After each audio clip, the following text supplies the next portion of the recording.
gusto naming marinig. We reject and rebuke all work of evil, both evil men and evil spirit in our midst. And we welcome the presence of Holy Spirit. Guide us unto greater godliness. Father, we thank you, we honor you, we celebrate your love.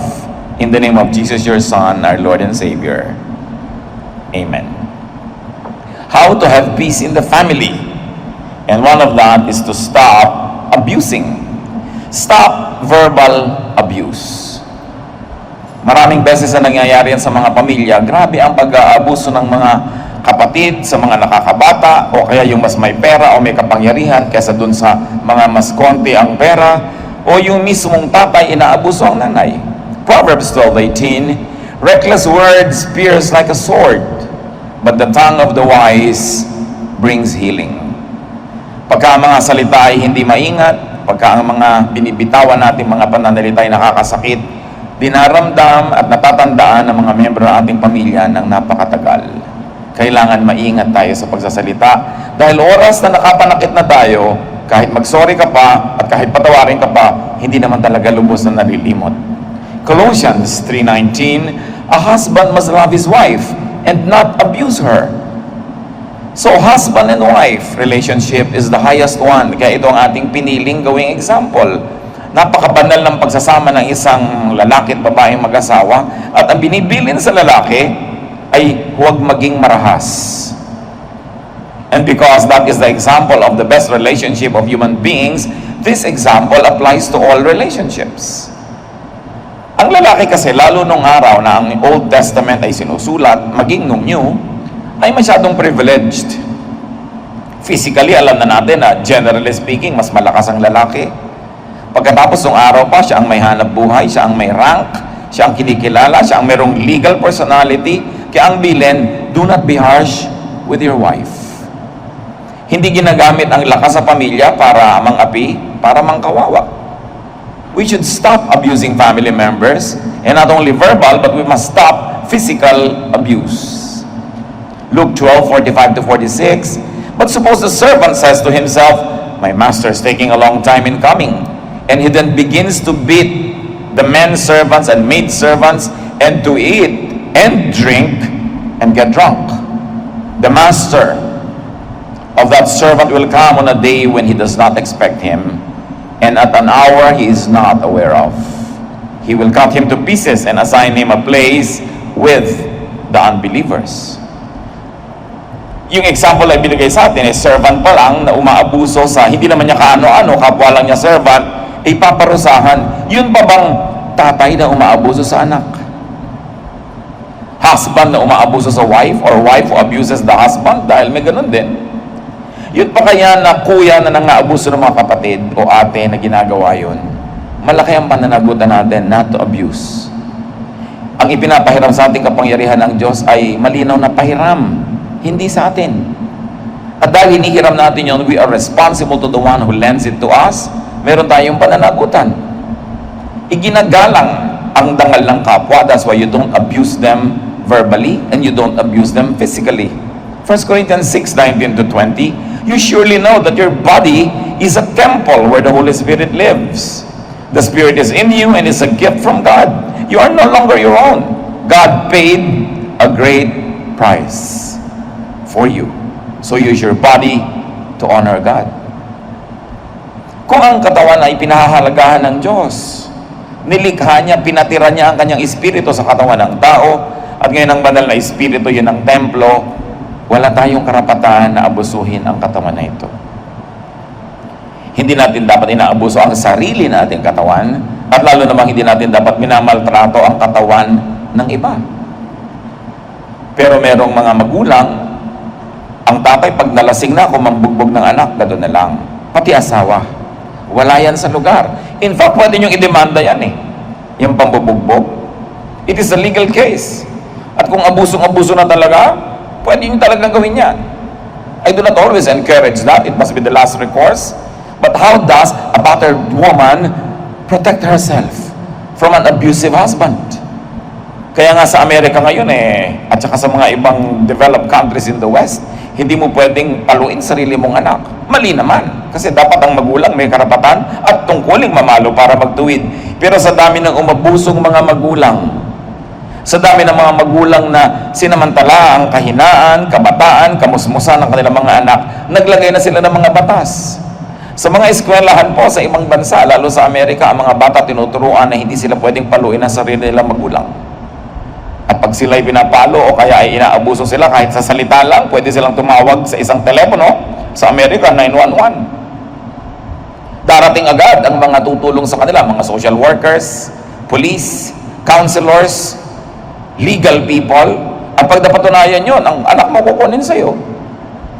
Pwedeng ibigay nila sa isang foster home, o kaya ay yung magulang ay mapatawan ng kung ano-ano mga parusa, kasama na ang pagkakabilanggo. Abuse naman yon ng legal system, kasi ang magulang talaga dapat may karapatan. Pero ano nga ang gagawin mo kung abusado yung merong kapangyarihan? We must never use physical strength against people, especially if they are weak, and very especially if they are our family members. So, paano doon namamalo yung mga responsableng magulang? Dapat may rules. Anak, pag ito ginawa mo, ito yung parusa.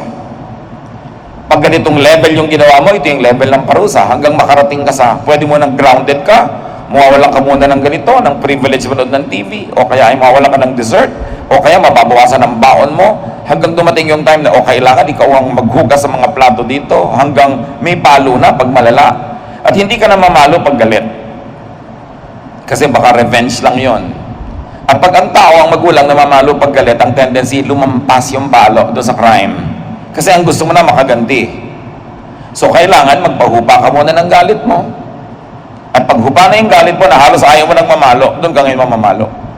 Ginagawa mo talaga dahil hinihingi ng pagkakataon, at sabi sa Bible, spare the rod and spoil the child.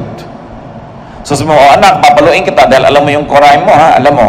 So itong palo sa crime na yan, isang palo o dalawang palo. Pero dapat alam na niya yung patakaran bago pa kayo magpaluan. Tapos mamamalo ka ngayon nang hindi ka galit. Nang sa gayon, ikaw man nasasaktan sa ginagawa mo. Hindi revenge. Hindi beastly and animalistic tendency lamang. May hangganan. Mahalaga na hindi tayo nang-aabuso.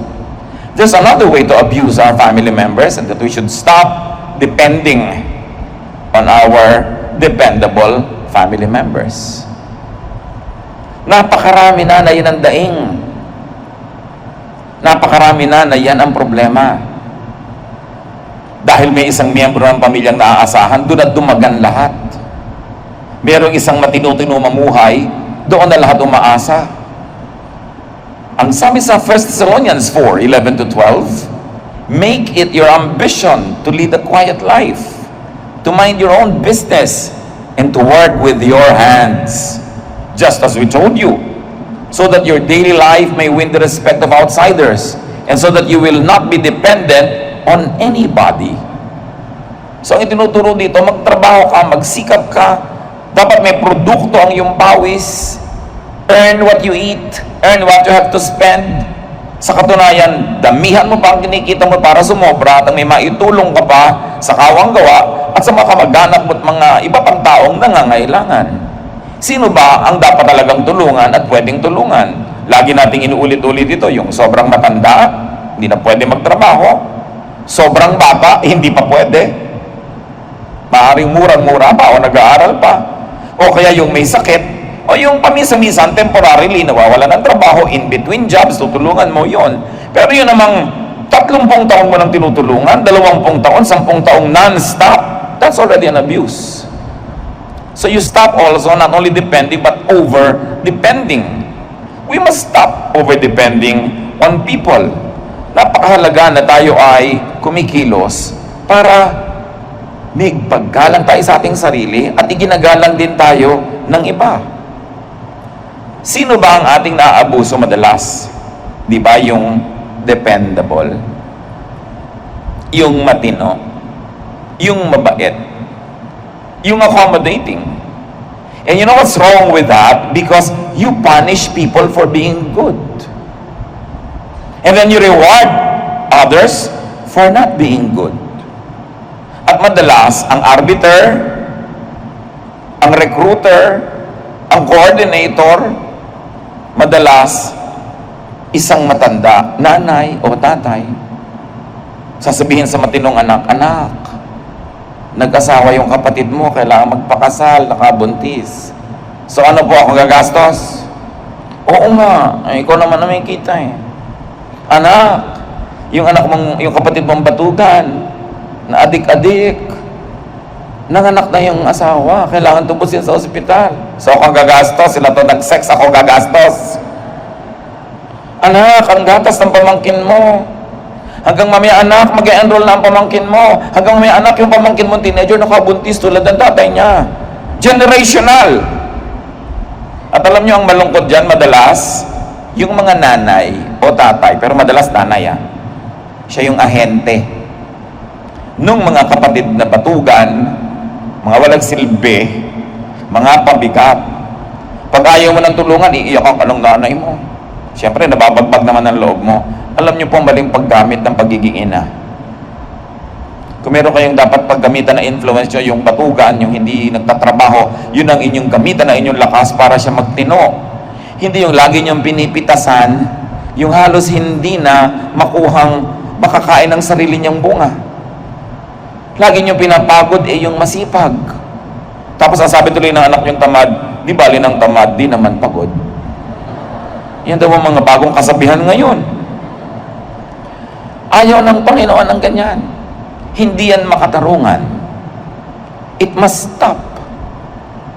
Pero ang tanong, paano mo naman titiisin ng kapatid mo? Ganyan na nga po kaya nga yan abusado kasi hindi natin tinitiis.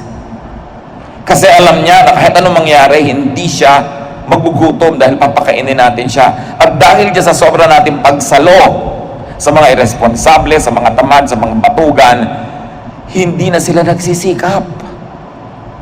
Tapos ganun yung makikita ng mga lumalaking bata. Kaya generation to generation, ang mga pamilya ang nagtataguyod lang yung konting matitino. We must stop these abuses. We must stop the many unwelcome borrowing. Yung kuya, pahiram naman dyan. Ganito, kuya naman dyan. Tapos kadalasan naman sa mga nangihiram na kamag-anak, hindi marunong magbayad. Pag may kailangan, tandaan-tandaan niya, ikaw. Pero pag bayaran na, nalilimutan ka na. Nagiging complicated ngayon pag may kanya-kanya ng asawa. Kasi kahit si kuya, nalilimutan na yung utang ng kapatid, yung asawa, "Hoy, may utang pa yung kapatid mo sa'yo, di ba? Kailangan na ng mga bata." Sabi naman ni Mrs., no? Siyempre, yung mga bata naman niya, ang bala niya. Kaya nakahati tuloy itong si Mr. Psalm 37:21, "The wicked borrow and do not repay." So it is classified as wickedness to borrow and not pay. Ephesians 4:28, "Anyone who has been stealing must steal no longer, but must work, doing something useful with their own hands, that they may have something to share with those in need." Magbayad, magtrabaho, magsikap, kumita ng sobra para meron pang maipamigay. Ang tunay na success, yung naiahon mo ang iyong sarili mula sa tagatanggap, tagahingi, tagautang sa level 1, hindi ka na kailangan manghingi, hindi ka na kailangan mangutang kasi self-sufficient ka na. And then level 2, kumikita ka ng sobra o kahit hindi man sobrang sobra, nakakapagtiis ka na at nakakapagtiyaga para makapagbigay ka naman. Na reverse, mula sa tagatanggap hanggang tagabigay. Dapat yung sobrang pangungutang at mga hiram-hiraman, tinitigilan kasi yan ang nagiging bunga ng walang katapusang tuusan, samaan ng loob. Kaya tuloy sa mga family reunion, ayaw nang umattend nung medyo may kaya-kaya. Ayaw nang umattend nung medyo may nangyari sa buhay niya. Dahil pag nakita ng mga kamag-anak niya, maganda yung damit niya, may kotse siya, hindi naman nila alam, hulugan diba? May bahay siya sa kung saang village, hindi nila alam, utang din yun sa bangko. Hindi ka na nila tatantanan ng utang. Lagi kang number 1 sa listahan ng mga nangangailangan ng panggastos pang nag-a-apply abroad. Lagi ka na lang number 1 sa may mga nagkakasakit. Hindi naman nauubos yung nagkakasakit. Lagi ka na lang nagdurusa dahil nagtagumpay ka sa buhay. Ngayon mga kapatid, hindi natin sinasabing huwag tayong tumulong. Hindi natin sinasabing, tiisin mo ang mga mahal mo sa buhay.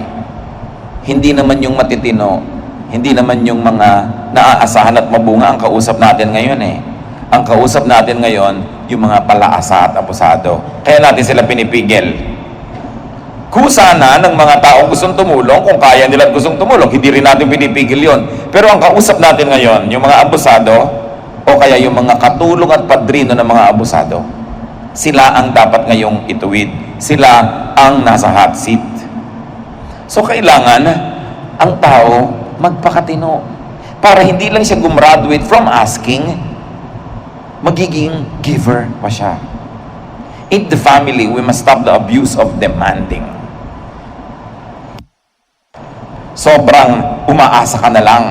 Yung duty na, marami na sa mga kamag-anak, pahiramin mo ngayon, pahiramin mo bukas. Sa makalawa, duty mo na. Tulungan mo mag-enroll ngayon itong si pamangkin, sa susunod na SEM, tutulungan mo uli. Papagraduatein mo na yan, naging duty mo na. Hindi na marunong yung tao magbigay sa'yo ng luwag. Meron naman, tinutulungan mo na nga si kapatid A, para hindi na matulungan ni B, kasi si B ay walang pantulong, pero medyo sufficient naman si B. Maiinggit pa ngayon si B dahil binibigyan mo si A, siya din kailangan mong bigyan. Hindi na lang siya magpasalamat na, at least nakaligtas ako pagtulong kay A, dahil ang gumagastos ay si C. Ako na si B, hindi na ako hingi pa kay C. Pasalamat na lang ako, hindi ako kailangang tumulong kay A. Siya na yung tumutulong, pero hindi ganun eh. Kadalasan naiinggit pa. So, bakit siya binigyan mo, ako hindi? So, hindi na matapos-tapos ang hirap noong responsible. Acts 15:10. Now then, why do you try to test God by putting on the necks of the disciples a yoke that neither we nor our fathers have been able to bear? It seemed good to the Holy Spirit and to us not to burden you with anything. Ang context naman ito, religious context. Pinapatawan ng mga Jewish believers, yung mga Gentile people who have become Christians, pinipilit nilang pasanin yung mga tradisyon ng mga Jews at magpakahudyo rin. At sabi nila, bakit natin sila kailangan pabigatan? And of course, we can apply that. Although it is in religious context, it has practical applications. Why make life difficult for people? Bakit kailangan pabigatan? Kakambal niyan, syempre, stop disturbing people needlessly. Lahat ng pinag-uusapan natin dito mga kapatid, yung abuso na, yung sobra na. Pero kung talaga nangangailangan ka, pwede ka naman siyempre mang-abala ng kapatid, ng hipag, ng pamangkin, ng nanay, ng tatay, ng anak. Pero yung habit mo ng mang-abala, naging tungkulan na nilang paabala, yun ang pinag-uusapan natin dito. Stop involving people in your self-made problems. Tulad nga nung mga hindi nagpapakatino, biglang makakabuntis kung saan-saan, pero ang gagastos, yung pamilya niya.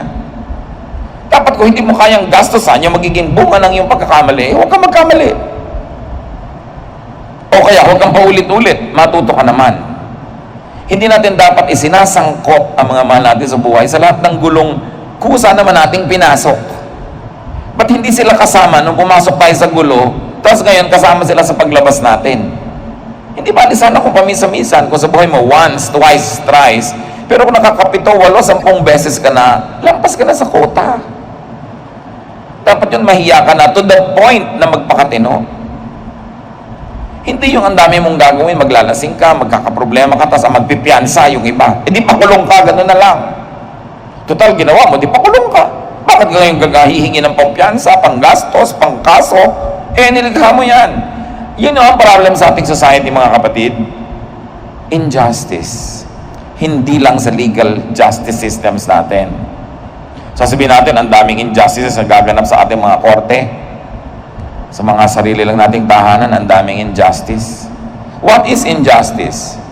When you don't punish those who do wrong, and when you don't reward those who do right, that is injustice. And many times, even the elders in the family are the arbiters of injustice.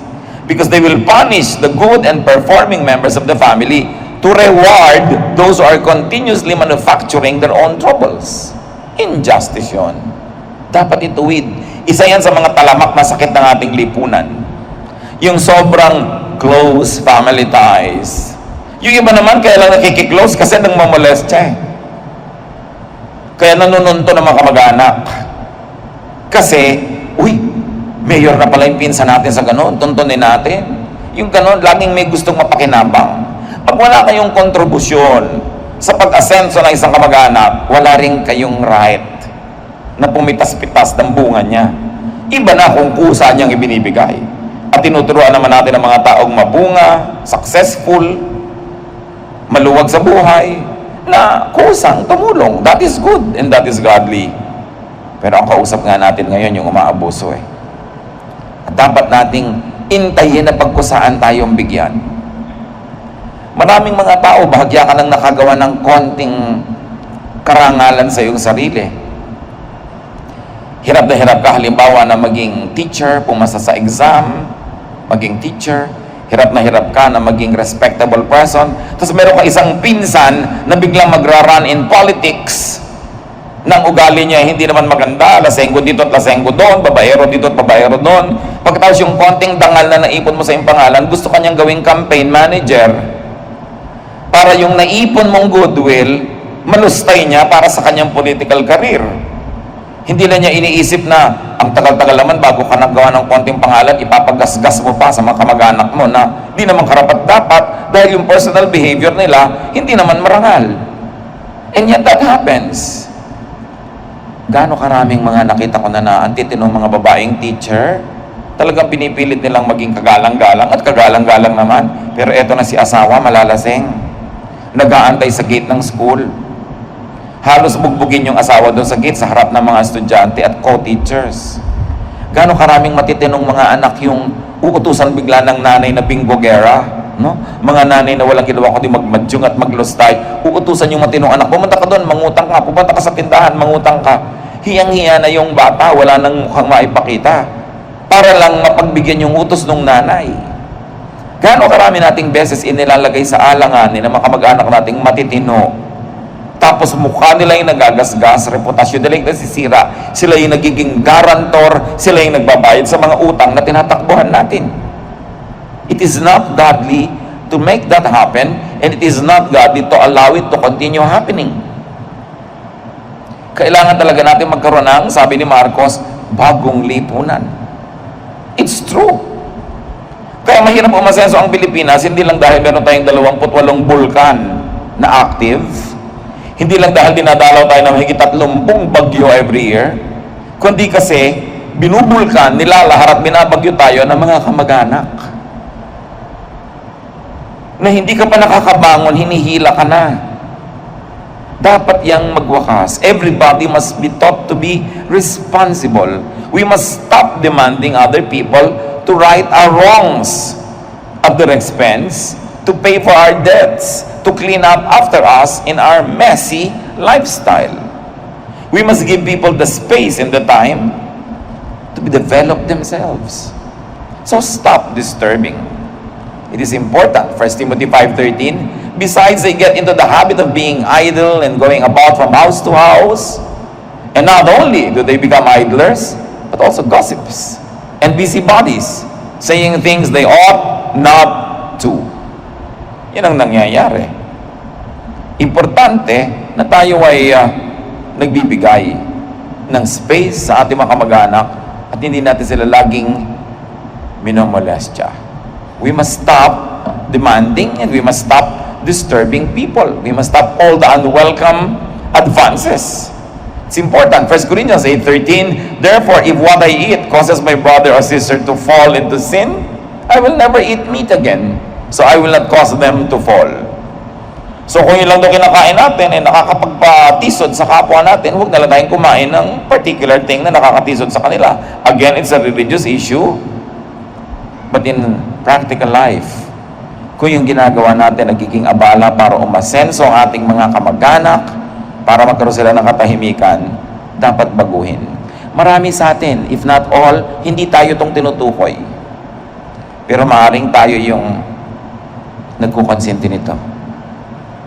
pumapayag tayong nagaganap ito na naaabuso yung mga mababait at mabubuting members ng ating family. Dahil may mga abusero na lumalampas na. So stop encroaching on people's spaces. For instance, Deuteronomy 27:17, cursed is anyone who moves their neighbor's boundary stone. Sumpahin daw ang sino man na nag-uurong ng mohon o kaya ay bakod ng kapitbahay. Ano lang ang itinuturo dito? Yung sa'yo, yung sa kapitbahay mo, sa kapitbahay mo. Huwag mong angkinin ang hindi sa'yo. Huwag mong gastusin ang hindi mo kinita. Huwag mong buluhin yung taong gustong tumahimik. Don't invade the person's private space. Luke 9:4-5, whatever house you enter, stay there until you leave the town. Sabi ng Panginoong Hesus sa kanyang mga disciples, if people do not welcome you, shake the dust off your feet when you leave their town as a testimony against them. There are many meanings of this message, but one is, kung hindi ka welcome, di huwag ka tumuloy. Kung ayaw kang papasukin, balik. Huwag ka magpilit. So bakit tayo mamimilit ng ating kapwa kung alam nating mahirap sa kanila o labag sa kanilang kalooban?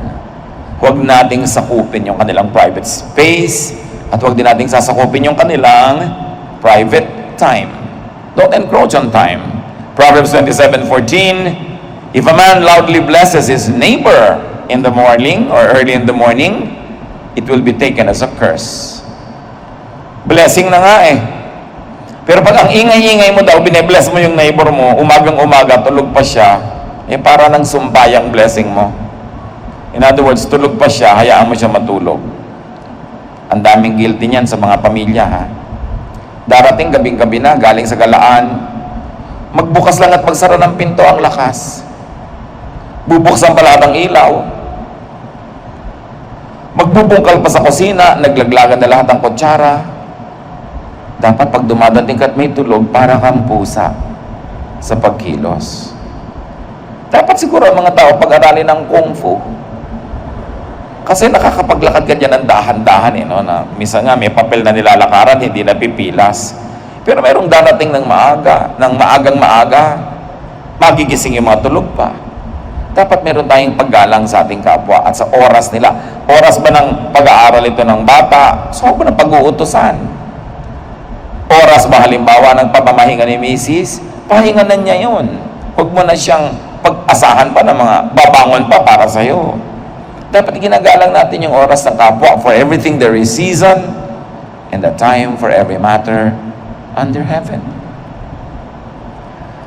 Napakahalaga na iginagalang natin yung oras ng kapwa. Oras ng pahinga niya, oras ng tulog, o oras ng saya. Nagsasaya siya. Eto ka na naman ngayon, may ibubunton kang problema sa kanya. Paminsan-minsan lang siyang matawa, paminsan-minsan sumaya. Kung hindi naman emergency yung problema mo, pwede mo na ipaghintay ng bukas, ng makalawa, para sumaya naman siya. Paggalang sa ating kapwa. 1 Timothy 1:4, warn them to stop wasting their time, and especially also the time of others. Don't waste time. Yung mga iba pa, ugali ito ng maraming babae. Nagtatrabaho si lalaki, text ng text. Inaabala. At kung nakadistino sa malayo-layo, umuwi ka ngayong gabi, nangungulila ako sa'yo. Ano? Nagtatrabaho, pinapauwi mo. Eh syempre, sinabi mo nangungulila ka, biglang nangulila na rin. Iiwan ngayon si trabaho, iiwan yung duty o kung ano-ano. Mamaya, natanggal na yun sa trabaho, pareho kayong dilat, pareho kayong gutom. Dapat yung nagtatrabaho, hindi inaabala. Marami pa dyan mga nanay-nanay, may lagnat ang anak, ang asawa nasa Saudi, ite-text pa, ang taas ng lagnat ni Junior. Huwag nyo na siyang abalahin, kasi hindi naman siya yung doktor. Alam nyo yung malayo kayo, tapos mag-aalala kayo, wala naman kayong magawa. Ang hirap nun, mas doble ang hirap nun kaysa dun sa nandito at kapiling ng may sakit. So kung matino kang babae, hindi naman nag-aagaw buhay yung anak mo, lagnat lang, may beke lang, kung may beke pa ngayon. Diba? Lagyan mo tina. Masakit ang ngipin, idikit mo sa plato. Kung wala kayong yelo, mga gamot ng araw, di ba ganun? Gumawa ka ng paraan, pero yung nagtatrabaho malayo, guguluhin mo pa, unfair. Kaya mo nakikita mo dun yung matinong member ng family, hindi niya ginugulo yung member niya sa mga bagay na sana ginulo mo, pero yung pagkakagulo niya may diretsong contribution sa solution ng problem. Pero kung wala, sarilinin mo na lang muna. Respect the space, respect the distance, respect the time. Ang dami pa niyan, pero ang underline lang niyan, stop abusing. Do not teach, do not model, do not tolerate abusive behavior. Yung mga bata, kaya paglaki abusive kasi yun ang nakitang ugali ng magulang o ng kapatid. So dapat ngayon mga kapatid, ang iniisip na natin yung next generation. Mga tatay, pinapanood kayo ng mga anak nyo.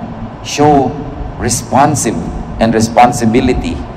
Being responsive and being responsible, yun ang pinakaganda yung maipamana. Hindi yung nakikita nila na tunganga ka, wala ka namang ginagawa, yung asawa mong galing sa trabaho, siya pa yung magtitimpla ng kape. Isang taon ka lang jobless. Siguro naman dapat ikaw na yung magtimpla. Konsiderasyon kay babaeng kumikilos. Dapat di tayo nag-a-abuse. Tapos yung role ng babae at lalaki, yung babae ang nag-aabot ng kape, nagtitimpla, ito si medyas, ito si tuwalya, nakalinya lahat. Uso lang yun nung araw na ang babae full-time housewife. Pero pag ang asawa niyong babae, nagtatrabaho rin tulad yun sa labas ng bahay, dapat share na kayo ng trabaho sa loob.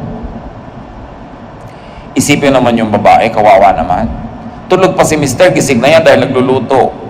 Tsaka hindi yun, paplansyahin pa niya yung sinampay niya kagabi o pinatuyo niya sa electric fan. Diba?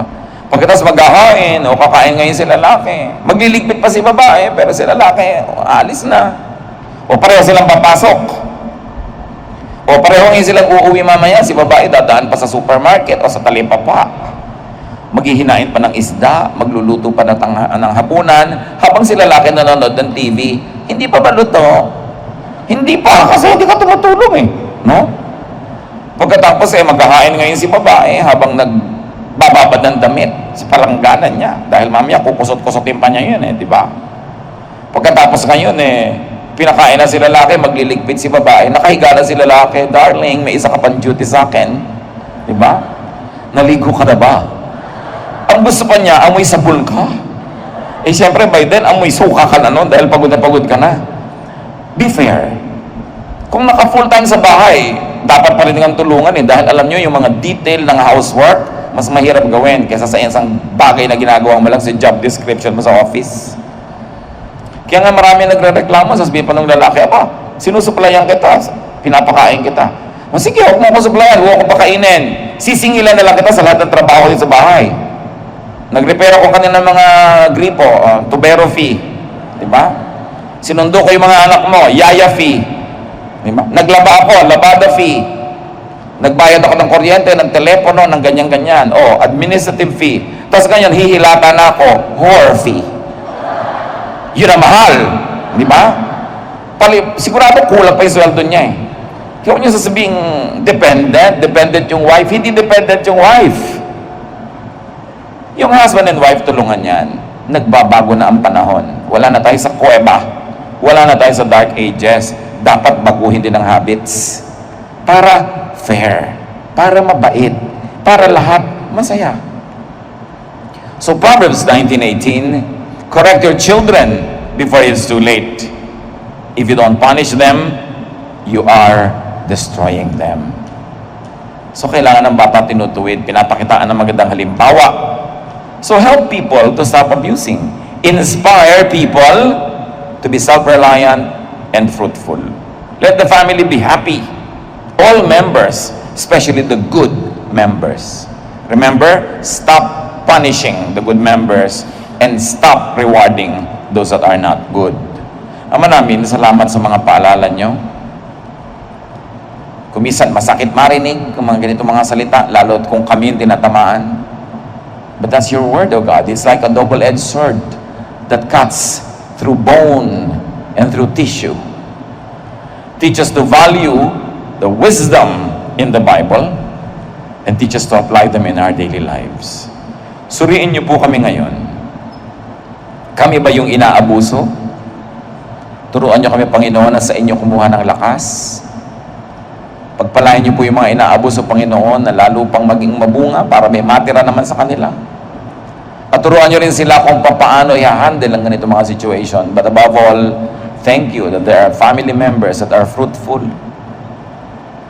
that are productive, and are kind. Pinapasalamatan namin kayo sa ganung mga kamag-anak namin, kapatid, magulang, na mabunga, na pagkakatiwalaan, nasasandalan, naaasahan. I-bless niyo po, very especially, ang ganito mga tao.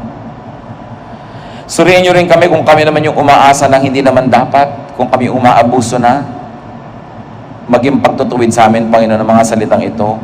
Turuan niyo po kaming magbago, turuan niyo kaming gawin ang tama para ituwid ang aming mga buhay. Turuan niyo rin kaming gumanti, magsukli, magbalik ng mabubuti sa mga kamag-anak naming tumutulong sa amin. At kung kami naman, Panginoon, yung mga broker, kami yung lagi na lamang na humihimok doon sa mabuti, na magsakripisyo para doon sa hindi mabuti. Turuan niyo kami na maging fair. Na pag malasakitan namin yung mga matitinong member ng family namin, huwag lagi naming ipasubo, ipahamak, ipaabuso. Teach us to give balance, lalong-lalo kung kami yung mga magulang o mga nakakatandang miyembro ng pamilya. Sino man kami sa mga ito, Panginoon, kayo pa rin ang nilalapitan namin para ituwid nyo kami, palakasin, pagpalain. Magbulay-bulay tayo mga kapatid. Let's bow before the Lord. Kung kayo yung blessed to be abundant and productive and responsible, thank God. Don't complain. Thank God that you are the good member of the family. Salamat na lang at kayo yung matino at hindi kayo yung problem.